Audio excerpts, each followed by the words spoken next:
Baik, Assalamualaikum warahmatullahi wabarakatuh. Bismillahirrahmanirrahim. Salam sejahtera untuk kita semua ya. Jadi saya menyampaikan salam ini juga karena ada salah satu mahasiswa yang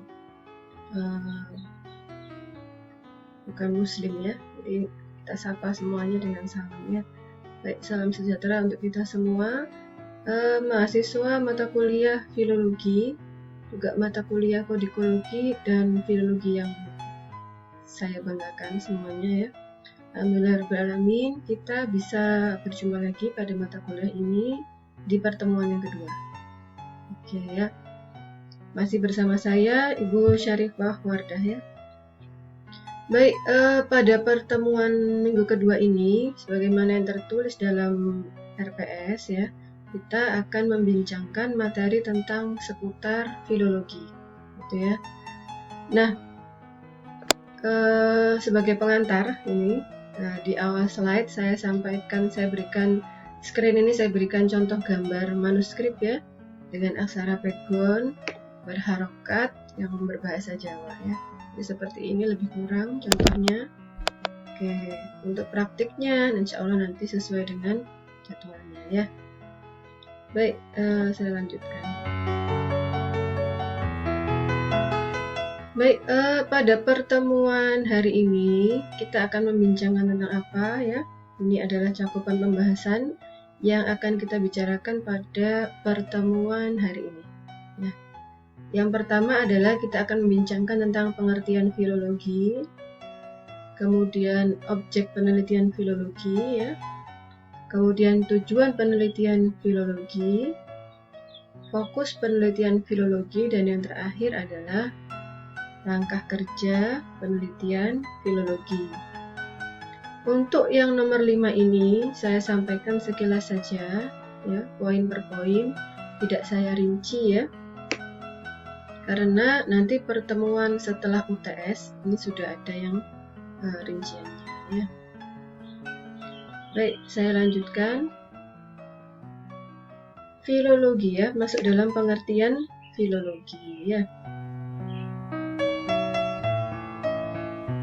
Ini saya pindah dulu supaya lebih jelas membacanya. Oke, filologi itu sebetulnya berasal dari bahasa Yunani ya, yang terdiri dari dua kata, philos dan logos ya. Nah, kalau filosofi dari kata philos dan sophia, tetapi kalau filologi itu dari kata philos dan logos ya, ini secara etimologis ya. Tapi secara harfiah maka philos ini bermakna cinta. Adapun logos itu bermakna kata-kata. Jadi seorang filolog atau akademisi atau ilmuwan atau seseorang yang mengkaji filologi, nah itu dikatakan asik dengan kata-kata atau teks ya. Ini terkait juga dengan pengertian yang pertama ya. Jadi kata-kata itu dipertimbangkan ya, dibetulkan, dibandingkan, dicari asal-usulnya ya. Nah, seperti itu sehingga jelas mendekati aslinya ya. Nah, terkait makna atau pengertian yang pertama ini sebetulnya juga berkaitan dengan sejarah filologi itu sendiri. Ya, kemarin ada yang bertanya pada saya, salah satu mahasiswa bertanya bahwa sejarah filologi itu mulai dikenal di Indonesia itu pada abad keberapa gitu ya. Nah, jadi sebelum masuk yang di Indonesia kita mengenalkan yang di dunia dulu ya. Jadi filologi itu pertama mulai dikenal itu pada abad ketiga sebelum Masehi. Jadi lama sekali ya, di wilayah Iskandaria ya. Pada masa itu ada banyak kitab-kitab Injil ya, firman-firman Tuhan dari Injil ya, yang masuk di perpustakaan di Iskandaria gitu ya. Nah, kemudian oleh akademisinya, ilmuwan di sana diteliti ya, karena banyak sekali mereka meneliti mana ini satu yang asli. Ya, jadi kitab Injil yang asli yang mana? Jadi dari situlah maka teks, setiap kalimat yang ada dalam teks kitab tersebut dibandingkan satu sama lain ya. Dicari asal usul katanya, dibenarkan sehingga jelas ya sampai menemukan mana yang asli atau yang awal, yang induknya gitu ya. Nah, ilmuwan pertama yang menyebut nama filologi itu adalah Eratosthenes ya pada abad itu juga ya. Nah, kemudian bagaimana dengan filologi di Indonesia ya? Jadi sekilas sudah saya sampaikan bahwa penulisan manuskrip itu sudah dikenal sekitar abad ke-8 ya, pada masa Kerajaan Mataram kuno di Indonesia ya, di Nusantara. Namun pengkajian filologi sendiri itu mulanya pada abad ke-19, sekitar abad ke-19. Pada waktu itu mulai masuk orang-orang Eropa, ya, orang-orang Eropa di Indonesia, gitu ya. Nah, mereka ingin mengetahui seluk-beluk bangsa Indonesia, seperti apa budayanya, seperti apa pemikirannya, agama dan kepercayaannya, sosial kulturalnya, dan lain-lain ya, yang dipercaya, yang dianut, yang dipahami oleh masyarakat kita. Maka dari itu, sarjana dari Eropa itu mulai berkeinginan untuk membaca tulisan tangan nenek moyang kita, yaitu manuskrip kita, gitu ya. Maka dari situ mulai dikenallah ilmu filologi ya. Jadi sebetulnya itu pun untuk tanda kutip ya kepentingan mereka juga ya. Ketika sudah tahu ya nanti berlanjut ke proses yang lain, pastinya seperti itu. Jadi untuk mengenal karakter satu bangsa maka dipelajarilah pemikiran yang ada dalam tulisannya, karena memang manuskrip itu berisi ragam ilmu pengetahuan pada zamannya, gitu ya. Dan kebanyakan juga masih relevan sesuai nilainya dengan zaman sekarang. Maka dari itu dipelajari oleh mereka supaya tahu karakteristik bangsa kita ini. Jadi seperti itu ya. Jadi mulai dari situlah maka filologi itu mulai dikenal, diajarkan di bangku perkuliahan ya sejak abad ke-19 itu. Seperti itu ya.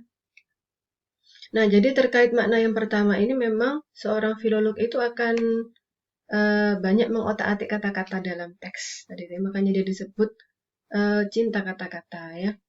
Tapi seiring berkembangnya zaman ya, maka keperluan filologi ini tidak boleh hanya sekadar mengotak-atik kata-kata saja gitu ya. Jadi mencari teks yang asli itu yang mana? Karena nanti misalnya katakan Serat Rengganis ini. Serat Rengganis ya, itu kalau saudara baca di katalog naskah itu akan menjumpai banyak kali varian Serat Rengganis. Artinya dia satu naskah itu disalin ulang berkali-kali. Ya, itu menandakan juga kepopuleran naskah tersebut pada zamannya. Jadi semakin populer, semakin menarik, maka semakin banyak varian atau salinannya gitu ya. Nah, maka dari itu dicari mana yang asli, asal, yang awal gitu ya. Tapi tidak boleh juga berhenti pada mengotak-atik kata-kata saja ya. Nah, tetapi filologi ini pada akhirnya juga bermakna filos itu cinta, logos itu ilmu.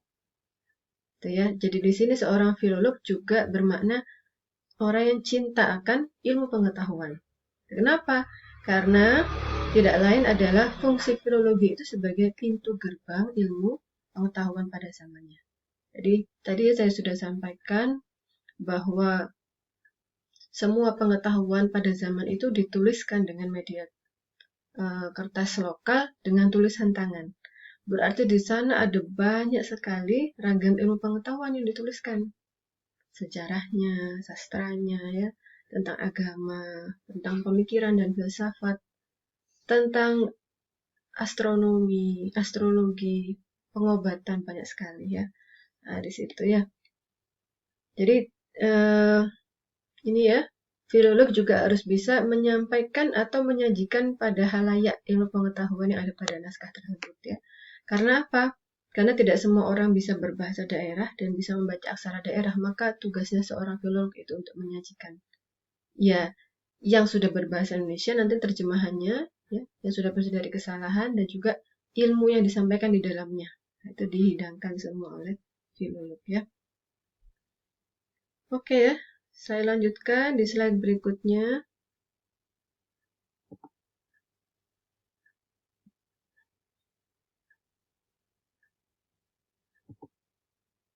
Oh, ini ketinggalan animasinya. Oke. Ini untuk contoh. Ini saya pindah lagi. Maaf ya, berpindah-pindah. Ini ada contoh lagi, manuskrip yang sama ya. Berharokat juga, pegon, aksara pegon berharokat ya. Ini untuk menyampaikan keterangan filolog itu asyik dengan kata-kata. Nah, jadi seperti ini contohnya ya. Ini adalah proses transkripsi atau mengalih aksarakan ya. Nah, ketika mengalih aksarakan dari yang awalnya masih aksaranya ini Arab pegon begini, dialih aksarakan, dipindah menjadi aksara Latin, itu ada proses menyunting. Jadi membenarkan dari kesalahan ya. Nah, mengikut dengan teks yang serupa, teks yang mirip gitu ya. Atau juga mengikut dengan kamus sesuai dengan jenis bahasanya gitu ya. Oke, katakan di sini saudara bisa cek ini ada kata amba ya. Amba ini aslinya kalau dalam sini itu tulisannya itu ambo. Nah, tapi ketika itu disunting mengikut dengan teks yang serupa dan juga kamus ya, yang kamus berbahasa ini, sebetulnya penulisannya adalah amba. Nah, maka di sini tugas filolog membetulkannya. Nah, amba. Ini juga ini ya ada keterangannya. Dalam naskah tertulis sejak ambo. Nah, inilah makna filolog itu asik dengan kata-kata. Jadi satu kata diperbaiki, dicari asal-usul katanya ya. Kemudian dibetulkan seperti itu ya. Ini ya, hati-hati juga awalnya ngati hati. Nah, maka di sini yang disampaikan dituliskan pada transkripsinya adalah hati-hati gitu ya. Oke, cukup ya.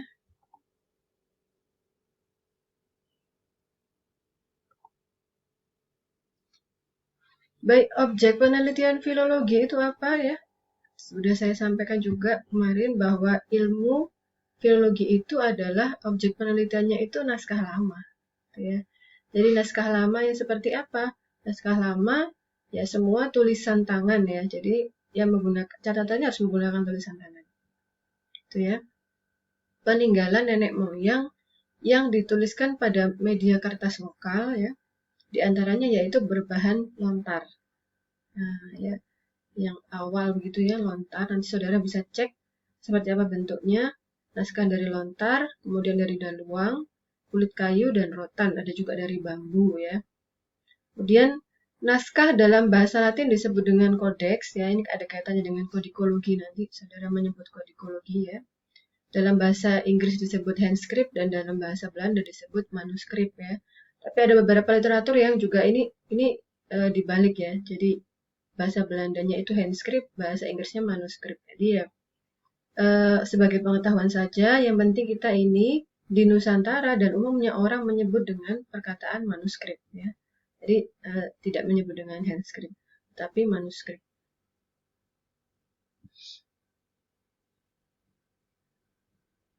Saya rasa sampai di sini dulu ya untuk video pertama kita ya. Kita akan berlanjut lagi di video yang kedua. Baik ya. Jadi nanti kalau ada yang mau memberikan saran atau tanggapan atau respon atau pertanyaan boleh ya. Nah, silahkan langsung aja di kolom komentar. Nah, kemudian nanti akan kita bahas di Google Classroom seperti biasanya. Insya Allah demikian ya. Saya akhiri. Terima kasih. Assalamualaikum warahmatullahi wabarakatuh.